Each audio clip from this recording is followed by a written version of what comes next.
Nah, hari ini kita akan berbicara lagi tentang sambungan yang kemarin, saudaraku, yaitu tentang hidup berfokus pada kekekalan. Ya. Kalau di minggu yang lalu, dalam seri yang pertama, hidup berfokus kepada kekekalan, kemarin saya ceritakan pendahuluannya secara kronologis. Ya. Bagaimana hidup kita itu diciptakan seperti gambar dan rupa Allah, ya. Tuhan melihat ciptaannya itu semuanya baik dan indah dan luar biasa. Namun masuk dalam Kejadian pasal 3, manusia jatuh dalam dosa menjadi menguasai kehidupan umat manusia. Dan kemudian Kejadian 6 di sana dicatat bahwa sejak manusia jatuh dalam dosa, ya, selain manusia itu terpisah dari Allah, ya, manusia itu kehilangan kemuliaan Allah. Dan di Kejadian 6 dijelaskan di sana kecenderungan hatinya adalah berbuat jahat. Itulah akibat dari dosa. Dan yang paling mengerikan adalah pada akhirnya nanti manusia akan binasa. Dalam kebinasaan, dalam hukuman kekal di neraka.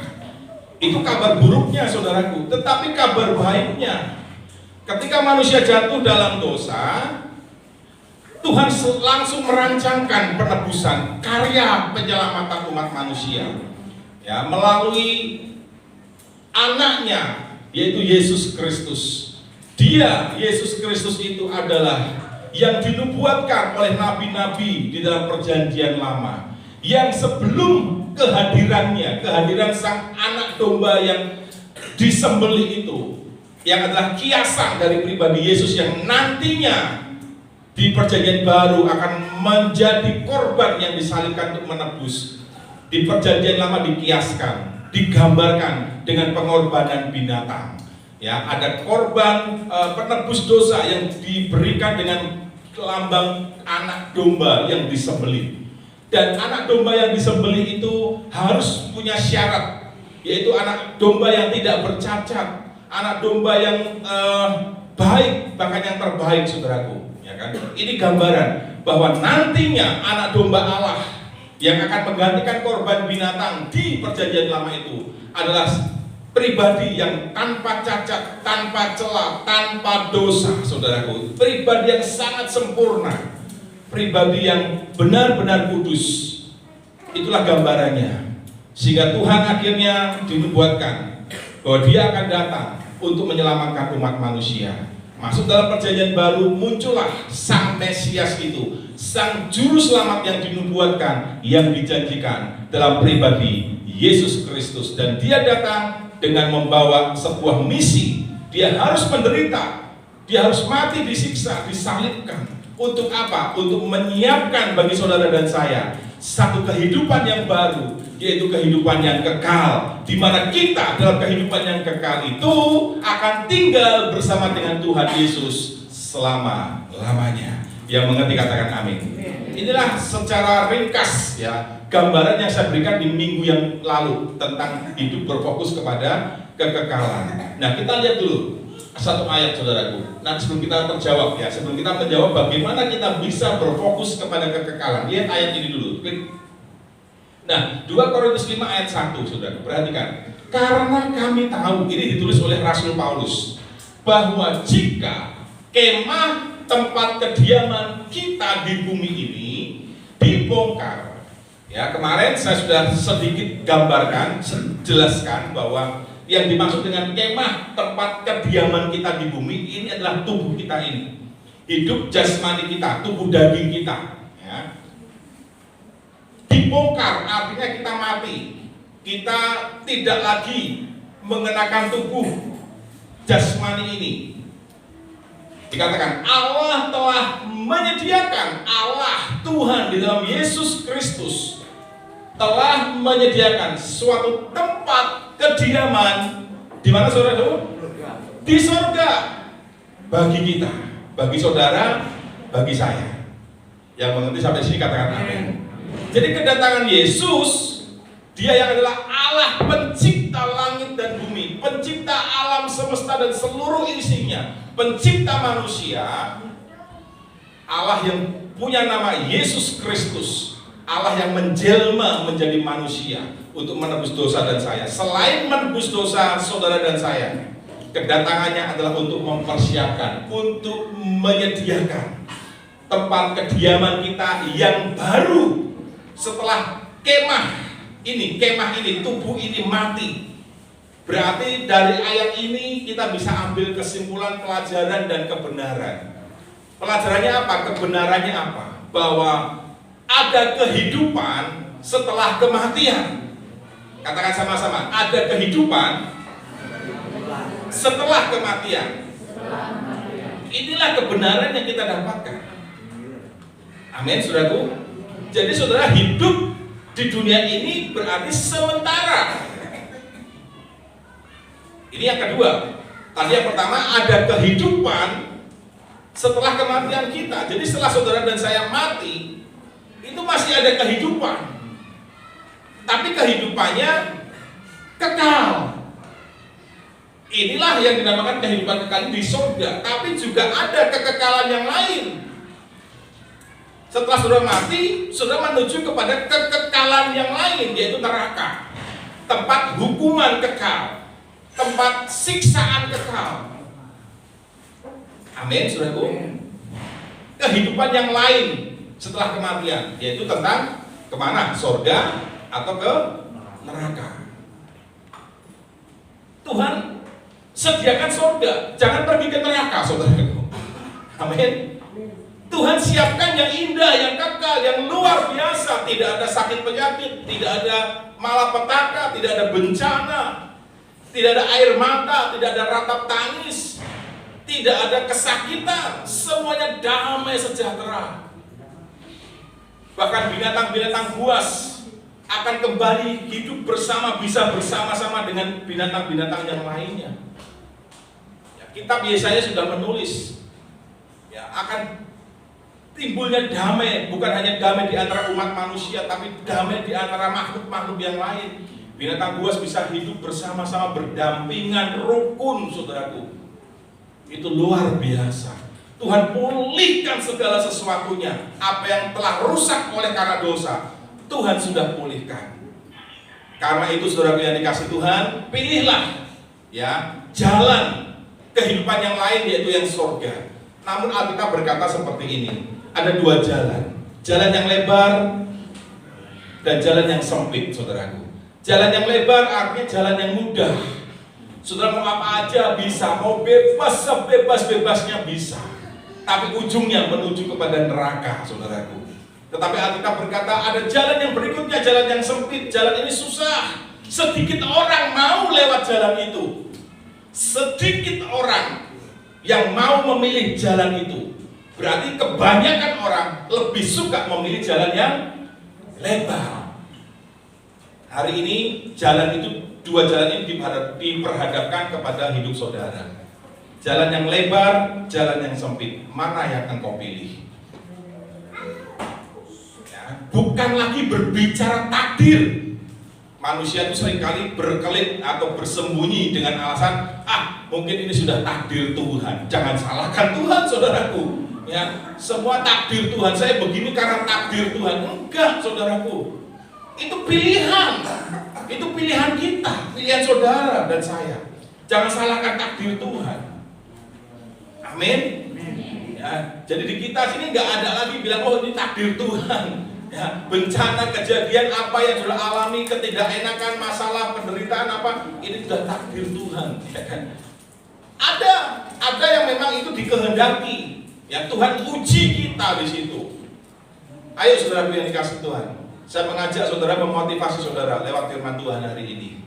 Biarlah kita mau memilih, memutuskan, aku mau di jalan yang sempit. Sekalipun mungkin tidak banyak orang di sana. Jangan merasa, aduh kok sedikit orang di sini, jangan-jangan saya salah jalan. Jangan, saudaraku. Itu sudah benar di situ.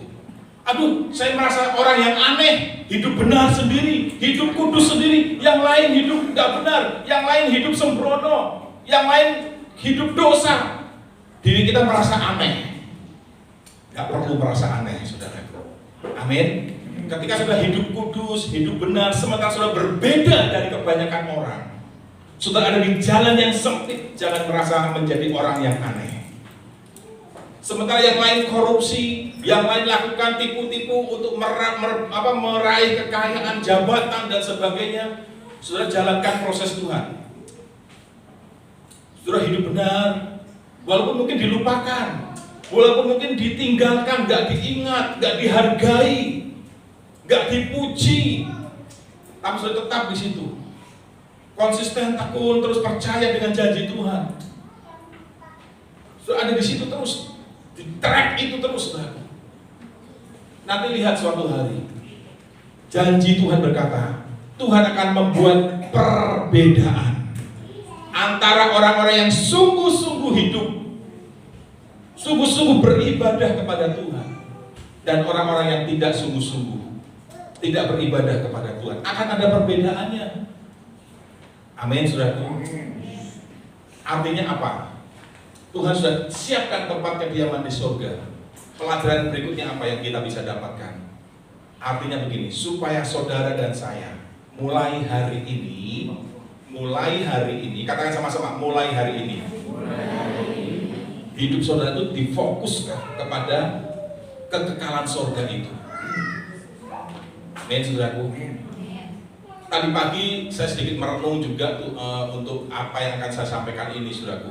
Dan saya dapatkan begini, saya sudah kirim kemarin di grup WA kita tentang bagaimana berkat dan jerat, perbedaan antara berkat dan jerat. Tapi saya nggak fokus di pembahasan ini. Yang saya mau bahas di sini, saudaraku, bahwa iblis itu memberikan jerat kepada kita, dibungkus dengan berkat. Amin, saudaraku. Iblis memberikan kita jerat sebenarnya, tetapi dibungkus dengan kado, dengan bungkus yang sangat indah berupa berkat. Dan akhirnya orang banyak tertipu. Wah, seolah-olah ini berkat, ternyata itu jerat, saudaraku. Dari mana kita bisa tahu itu jerat? Saya merenungkan begini, saudaraku. Ternyata dalam kehidupan kita ini ada seperti dua kekuatan yang tarik-menarik untuk merebut saudara, untuk mengambil hidup saudara. Dalam tanda kutip ya tentunya ya. Kedua kekuatan apa? Kekuatan yang pertama adalah kekuatan iblis.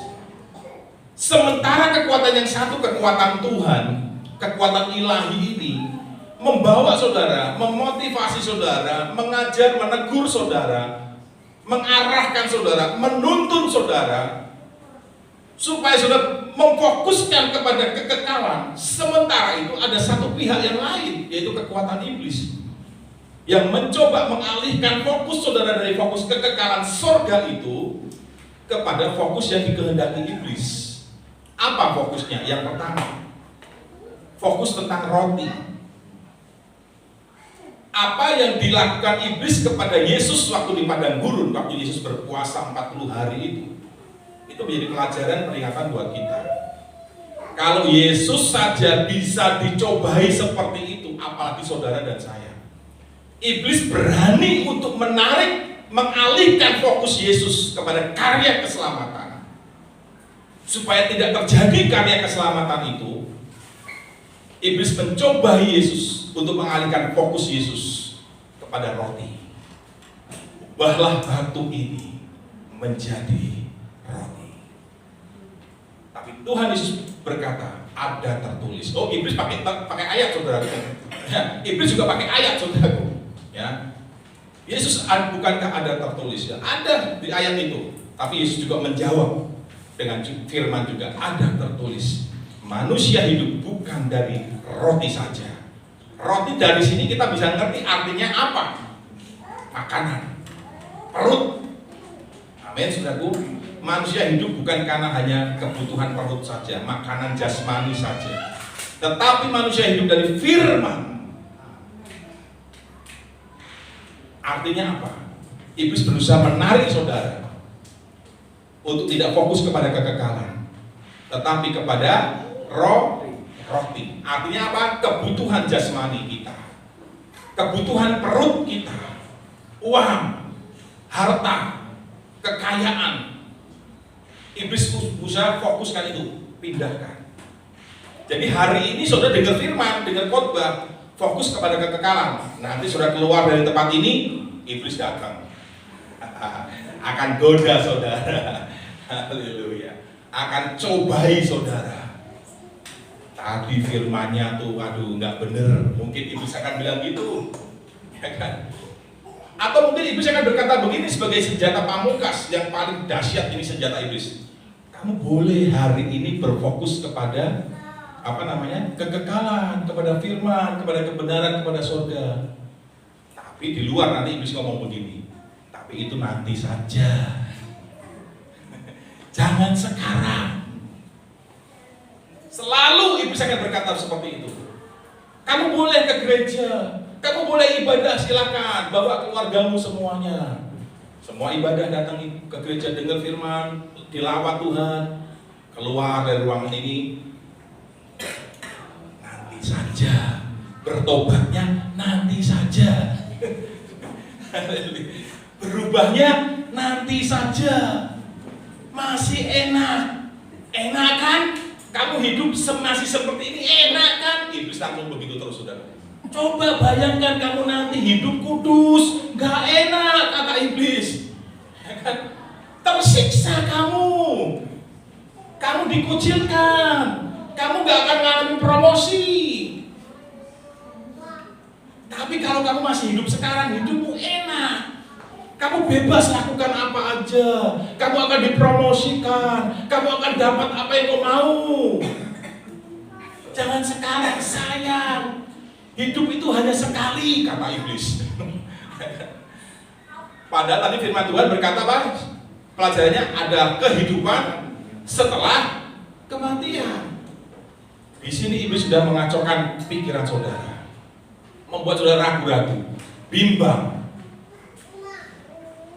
Hati-hati saudaraku, ya, nanti saja. Tapi hari ini saya berdoa, semua kita yang di tempat ini, semua akan tetap fokus kepada kekekalan.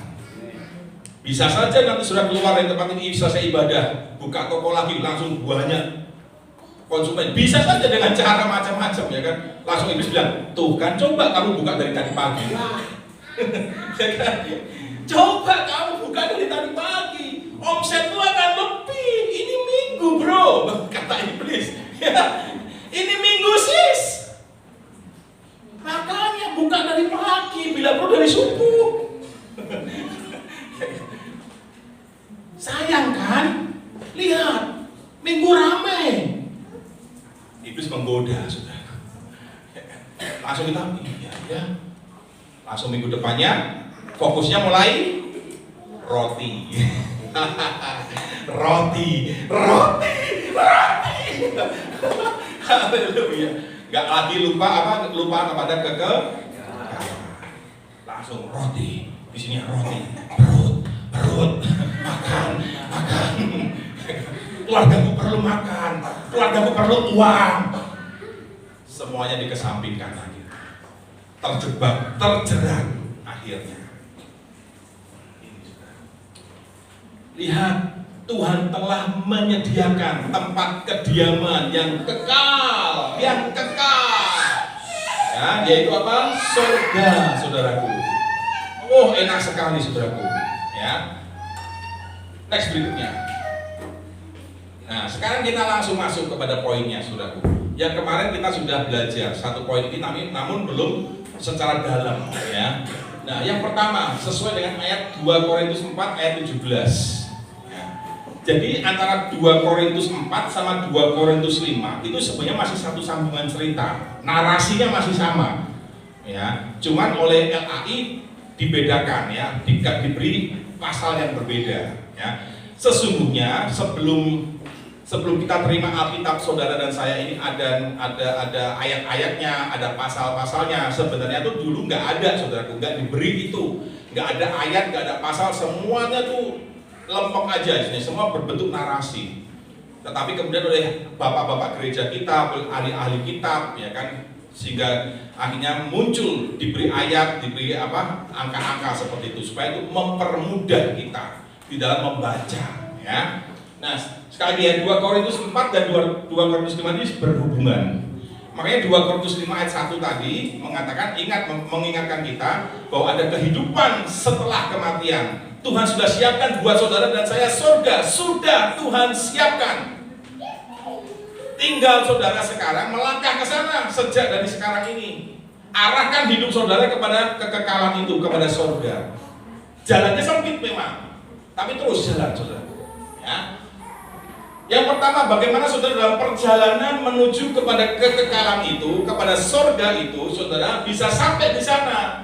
Saudara menang dari fokus yang dialihkan oleh iblis. Sebab penderitaan ringan yang sekarang ini mengerjakan bagi kami. Ini harus konsep paradigma pikiran kita harus dirubah nih, harus dibongkar. Kalau dulu mungkin saudara memandang penderitaan ini sesuatu yang berat, sesuatu yang menghancurkan, sesuatu yang membuat saudara menjadi tawar hati, menjadi alasan. Penderitaan ini menjadi alasan aku mau mundur dari Tuhan, aku mau jauh dari Tuhan, menjadi alasan. Tetapi hari ini konsep paradigma cara berpikir saudara dan saya tentang penderitaan harus berubah. Paulus mengajarkan penderitaan ringan yang sekarang ini mengerjakan bagi kami kemuliaan kekal yang melebihi segala-galanya, jauh lebih besar daripada penderitaan kami. Bayangkan Paulus mengalami penderitaan yang sangat luar biasa berat, keras, dan hampir-hampir ya Paulus menulis, aku tuh seperti dikejar-kejar maut. Penderitaan yang luar biasa, tapi Paulus mengatakan ini ringan. Penderitaan ini ringan, kata Paulus. Kenapa? Karena Paulus tahu yang pertama, penderitaan yang dia alami ini atas seizin Tuhan, atas kehendak Tuhan. Amin, saudaraku. Karena Paulus tahu persis bahwa penderitaan yang dia alami sekalipun sebenarnya berat, tapi dia bisa berkata ringan. Kenapa? Karena dia tahu penderitaan yang dia alami ini satu sementara. Ini sementara kok. Penderitaan ini nggak selama-lamanya.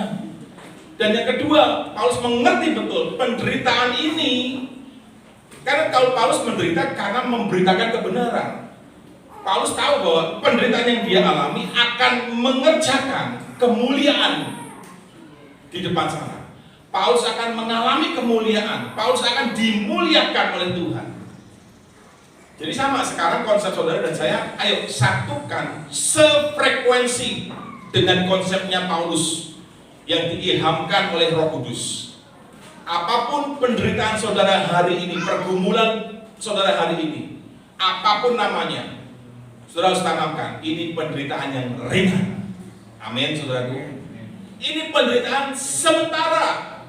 Yang kedua, yang ketiga, ini penderitaan bagiku adalah sebuah hal yang sedang menuju kepada pemuliaan.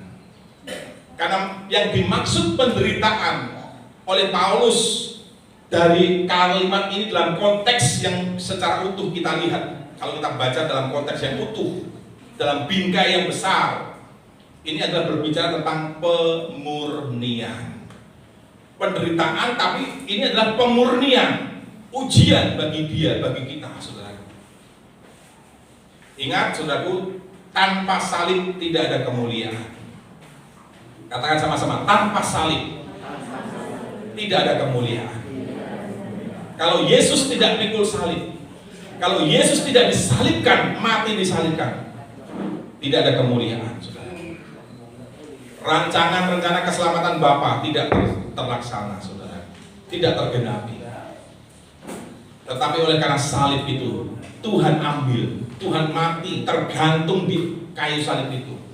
Filipi mencatat, nama di atas segala nama dikaruniakan kepada Yesus. Yang kepada nama Yesus semua yang percaya diselamatkan.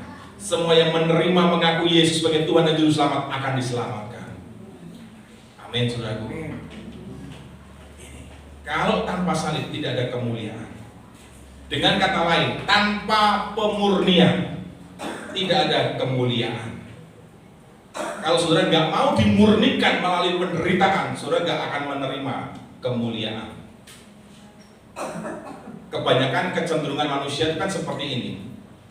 Pengennya kemuliaannya, pengennya dimuliakan. dimuliakan, tapi nggak mau dimurnikan. Pinginnya menang, dapat hadiah, tapi nggak mau bertanding, maunya jadi penonton. Nonton, pingin dapat hadiah. Kecenderungannya kan begitu. Pinginnya diselamatkan, pinginnya masuk surga, tapi nggak mau jalan sempit. Itu kecenderungan manusia. Pinginnya enak aja. Makanya muncul tuh konsep peribahasa pepatah dunia. Hidup tuh hanya sekali, ya kan?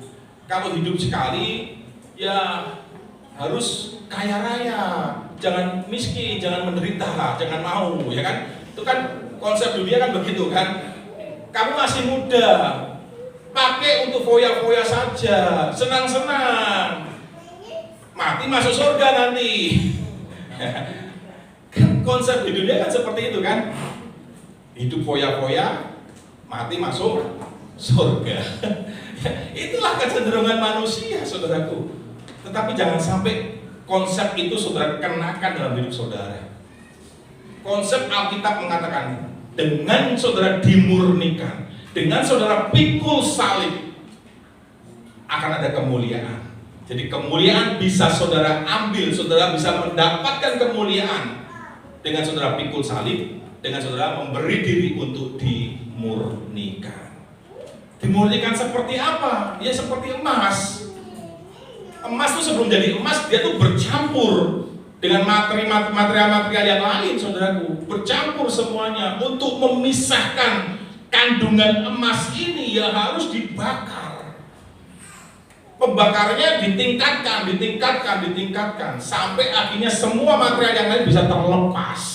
Muncul satu emas yang murni, yang mahal harganya, yang bernilai. Itulah seperti itu saudara dan saya. Mungkin hari ini sudah bercampur, ada kandungan emas dalam tanda kutip dalam hidup saudara dan saya. Ada, saudara punya niat baik, punya keinginan untuk berubah, untuk bertobat, ada, itu emas. Ada keinginan untuk dekat sama Tuhan. Tapi masih ada material-material lain nih, dosa, keinginan, hawa nafsu, masih bercampur di hidup saudara.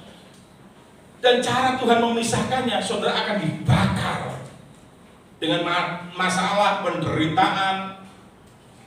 Seperti itu caranya. Kalau nggak seperti itu nggak bisa lepas gitu. Amin, saudaraku. Perhatikan. Artinya nih, saudara harus memandang kepada kemuliaan itu. Jangan memandang kepada penderitaannya. Kebanyakan kita fokus hanya kepada penderitaannya. Menderita, aduh, mengasihani diri akhirnya. Sehingga akhirnya sudah nggak fokus kepada kemuliaannya. Sehingga akhirnya sudah tawar hati. Makanya kan Paulus bilang, karena itu aku tidak tawar hati. Sekali penderitaan demi penderitaan, tapi Paulus berkata, aku tidak tawar hati. Kenapa? Karena Paulus memandang kepada sesuatu di balik penderitaannya. Yang mengerti katakan amin. Saudara, hari ini orang yang menderita, halo, ya tadi nyanyinya kan berkemenangan gitu kan ya. Saya rasakan atmosfernya tuh, aduh, seperti seolah-olah dari terpuruk bangkit dan menang gitu ya. Atmosfernya seperti itu, ya kan. Temanya tentang kemenangan. Saudara yang dikasih Tuhan, jangan fokus kepada penderitaan. Kalau sehari ini sudah menderita, saya mau gambarkan ya dengan ilustrasi ini, saudara.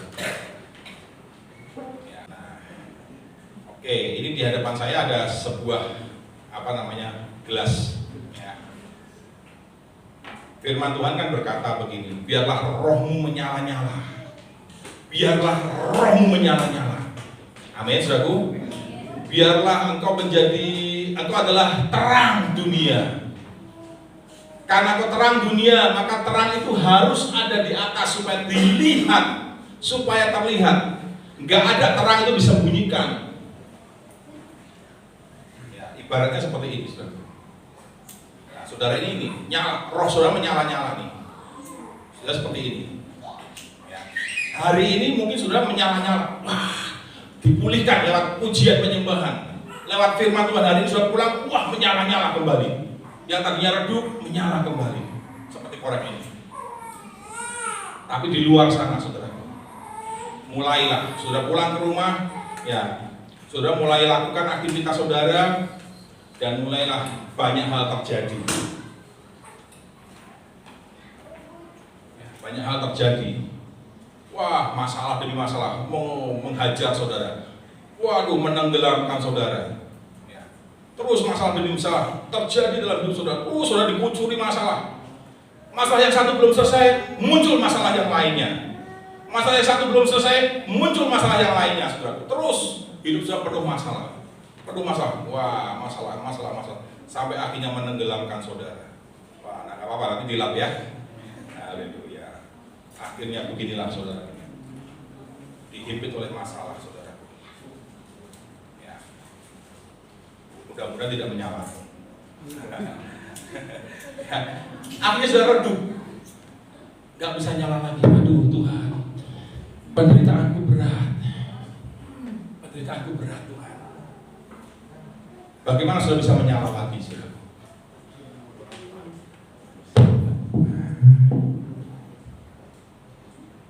Ini saudara-saudara yang lainnya. Ya, ini teman-teman, sahabat-sahabat. Ini komunitas saudara. Komunitas rohani, komunitas yang membangun, orang-orang yang baik, orang-orang yang hidup dalam kebenaran, mentor-mentor, bapak rohani, teman-teman rohani yang membangun, yang menyala. Saudara harus datang kepada mereka. Nyala kembali. Amin. Bagaimana saudara bisa dalam keadaan redup? Saudara bisa menyala lagi. Caranya bagaimana? Caranya bagaimana? Sudah cari komunitas, cari pergaulan yang baik, cari pergaulan yang membangun, cari komunitas rohani. Jangan terus tinggal dalam lingkungan yang penuh dosa, lingkungan orang-orang yang tidak membangun.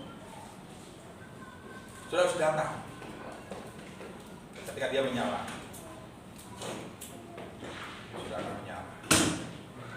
Amin, saudara. Sudah menangkap ilustrasi ini? Yang menangkap bilang kiri kanan, haleluya gitu.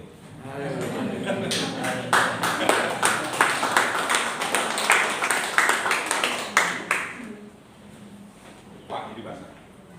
Saya lanjut ya. Jadi hari ini apapun namanya penderitaan saudara, supaya saudara tidak kehilangan fokus kepada kekekalan itu, supaya saudara tidak terus fokus kepada penderitaan, maksudnya, supaya saudara tidak terus fokus kepada penderitaan yang akan menghancurkan, menenggelamkan saudara, membuat saudara semakin terpuruk, sehingga roh saudara gak bisa menyala lagi. Cepat ambil keputusan, cari komunitas, cari mentor, cari kakak rohani, cari bapak rohani, datang kepada mereka supaya sudah menyala kembali. Amin, saudara. Saudara bisa berbagi cerita, saudara bisa berbagi kehidupan, gak apa-apa, kepada mentor rohani, kepada bapak rohani, kepada ibu rohani, bapak rohani, dan sebagainya. Sudah datang, minta didoakan, minta dikuatkan, gak apa-apa saudara, karena itu berguna untuk saudara bisa menyala kembali. Yang mau dikatakan amin. Jangan malah menjauh. Wah, gak usah gereja-gerejaan lagi, gak usah baca-baca firman lagi. Itu kayak tadi, terus masalah diguyur terus saudara tenggelam. Saudara gak akan menyala. Ini salah satu tips ya, bagaimana saudara bisa fokus memandang kepada kemuliaan, bukan kepada penderitaan. Rasakan roh saudara hari-hari ini apinya redup, mati, atau apa? Atau konslet, gak bisa nyala lagi. Cepat ambil keputusan saudara. Jangan dibiarkan lama-lama. Jangan semakin mundur, gak usah gereja lagi, gak usah ibadah, gak usah doa, gak usah melayani. Semakin hancur saudara, semakin rusak, semakin sudah menjauh dari kemuliaan itu. Next berikutnya. Ya, ini dalam versi yang lain saya baca saja sedikit. Karena penderitaan ringan kami yang hanya sesaat. Ini diterjemahkan dari bahasa Inggris versi King James Version (KJV). Ya. Yang hanya sesaat. Mengerjakan bagi kami yang sesaat ini, tapi mengerjakan kemuliaan yang nilainya lebih mulia, lebih besar dari penderitaan ini. Tuhan sudah siapkan yang terbaik. Kenapa saudara pilih yang abal-abal? Saya ulang ya, Tuhan siapkan yang terbaik. Tapi kenapa kita malah milih yang abal-abal? Kalau untuk hal duniawi, saudara tahu kan memilih yang terbaik yang mana kan? Betul? Contoh misalkan, kalau di hadapan saudara karena nggak ada barangnya, anggap aja ilustrasi aja. Ada handphone seri terbaru, canggih, udah 5G misalkan. Bisa jadi remote rumah, misalkan, ya kan? Sudah buka rumah tinggal pakai handphone. Atau buka lemari es pakai handphone misalkan. Lemari es kebuka. Saudara ada di luar negeri, bisa lihat rumah saudara. Wah, canggih ya. Di Kalijati bisa kelihatan di luar negeri saudara. Lewat handphone. Oh, luar biasa kan. Saudara tahu itu handphone bagus nggak? Bagus. Saya hadapkan satu lagi handphone yang namanya handphone nyit-nyit. Apa itu handphone nyit-nyit? Handphone jadul, ya kan? Handphone yang bisanya cuman nyit-nyit. Ya hanya bisa nyit. Halo. Atau nyit. Saudara pilih yang mana, saudara? Halo, pilih yang mana? Ayo, jujur. Hah? Pilih yang canggih kan? Itu tahu itu hal dunia. Tapi itu hal rohani, kenapa saudara nggak tahu? Ini kan masalah gitu. Tuhan udah siapkan nih. Kalau kau menguduskan hari Sabat, Tuhan kan bilang, aku menguduskan hari Sabat, aku memberkati hari Sabat. Berarti ketika kita menguduskan hari Sabat, kita diberkati. Tetapi kenapa kita tidak pilih itu, malah pilih yang lain? Hari Sabat kita lewatkan, ya kan? Hari perhentian kita lewatkan. Kita masih terus roti.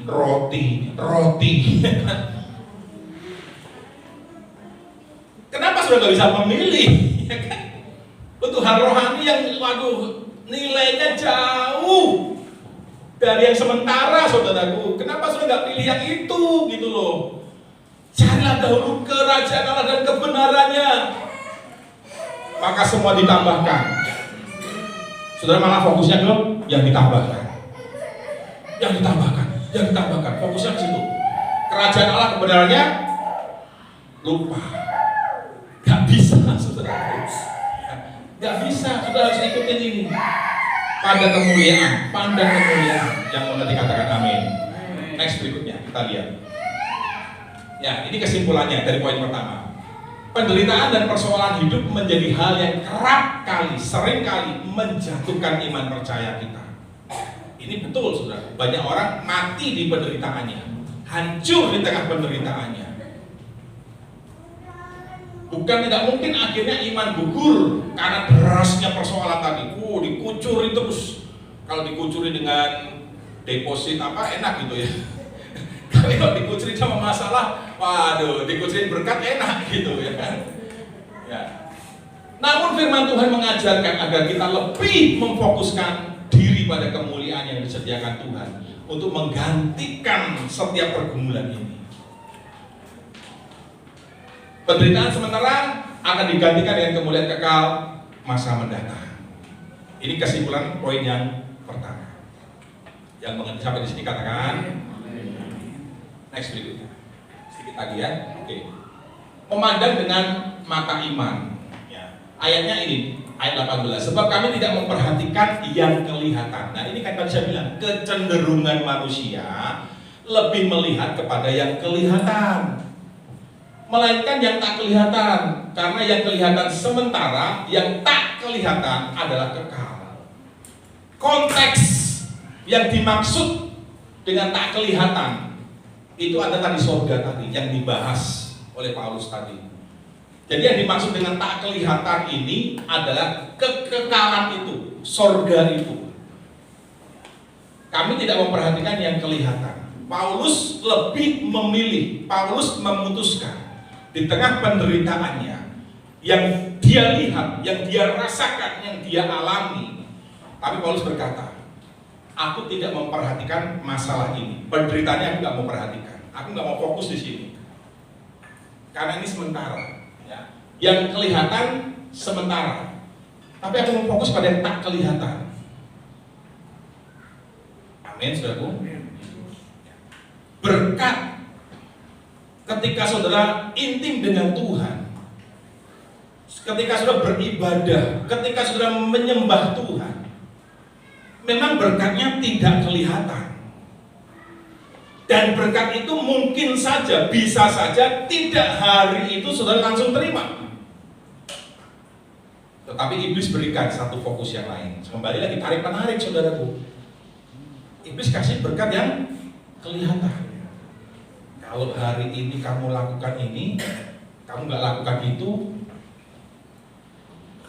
kamu langsung dapat berkat loh, kelihatan loh berkatnya loh. Kamu langsung kelihatan, bisa rasakan, bisa kau nikmati. Lebih pilih yang mana saudara? Lebih pilih yang mana? Ya kan? Faktanya apa saudara? Lebih pilih yang kelihatan. Tapi hari ini firman Tuhan mengajar saudara, menuntun saudara, mengarahkan saudara. Ayo jangan lihat yang kelihatan. Walaupun mungkin ketika ini tidak kau lakukan, kau nggak dapatkan yang nyata, tapi di sini engkau mendapatkan yang nyata di sini, tapi di sini kau nggak nyata. Tapi ini berguna bagi hidup yang sekarang dan yang akan datang. Ayatnya mana? Ayatnya berkata begini, latihlah dirimu beribadah, karena ibadah itu mengandung janji hari ini dan yang akan datang. Amin, saudaraku. Ibadah bukan berbicara saja soal ini sekarang. Ini kita ibadah, bukan sekedar ini aja. Ini hanya perayaan. Hari Minggu ini kita bersama-sama merayakan kemenangan kita, pertolongan Tuhan kita rayakan, kebaikan Tuhan kita rayakan bersama-sama di tempat ini. Tapi sesungguhnya ibadah saudara dan saya adalah setelah ini, setelah keluar dari tempat ini. Kehidupan saudara di lingkungan, di tempat kerja, di mana, di sekolah, itu adalah ibadah saudara. Amin, saudaraku. Di dalam ibadah saudara itu ada mimbar saudara. Saudara punya mimbar, saudara kemana-mana tuh bawa mimbar. Sekarang buka nih konsep kita yang baru, paradigma yang baru. Saudara di luar sana sudah bawa mimbar. Jadi mimbarnya bukan hanya di sini, tapi kemana-mana saudara tuh bawa mimbar, saudara ngomong lewat kesaksian hidup kita. Yang mengerti katakan amin. Ketika saudara bekerja, bagaimana cara saudara melayani konsumen? Bagaimana cara saudara bekerja? Itulah khotbah saudara. Itu khotbah saudara. Amin. Ya. Enggak, satu lagi sebagai yang terakhir coba lihat. Nah ini kesimpulannya ya, kekekalan adalah sesuatu yang tidak kasat mata, tak terlihat oleh mata jasmani. Hal rohani sesuatu yang hanya akan terlihat oleh mata iman. Jadi saudara harus punya mata iman. Buktinya apa saudara punya mata iman? Saudara sanggup melihat, saudara bisa melihat berkat yang tidak kelihatan itu, atau berkat yang belum kelihatan saudara bisa lihat itu. Amin. Karena sudah melihat ini ada berkat luar biasa, maka fokus saudara akan arahkan ke sana. Sekalipun belum terlihat, sekalipun belum diterima, sekalipun terimanya mungkin nanti, tapi sudah lihat mata iman saudara. Yes, ini ada berkat, ada kemuliaan, ada hal yang nilainya jauh lebih daripada yang ini nih. Saudara akan melihat ke sana. Memandang dengan mata iman sekaligus mengajar kita untuk percaya pada apa yang dijanjikan oleh Tuhan. Daud berkata, hidupku karena janji Tuhan. Hidup oleh karena janji Tuhan. Amin, saudaraku. Ya, kiranya 2 poin ini, hidup dengan memandang kepada kemuliaan lebih daripada memandang penderitaan. Yang kedua, saudara harus memandang dengan mata iman. Minta sama Tuhan, Tuhan berikan aku mata iman, supaya apa yang aku lihat ini adalah apa yang kau lihat. Apa yang aku lihat, apa yang kau lihat juga Tuhan. Amin, saudaraku. Kiranya sudah bisa melakukannya dalam kehidupan sehari-hari, melatih diri kita melakukannya. Kalau hari ini sudah menderita, mengalami pergumulan apapun, ayo jangan menyerah, saudaraku. Bilang kiri kanan dulu, jangan menyerah. Sorga menanti saudara. Mari bangkit berdiri bersama-sama. Haleluya.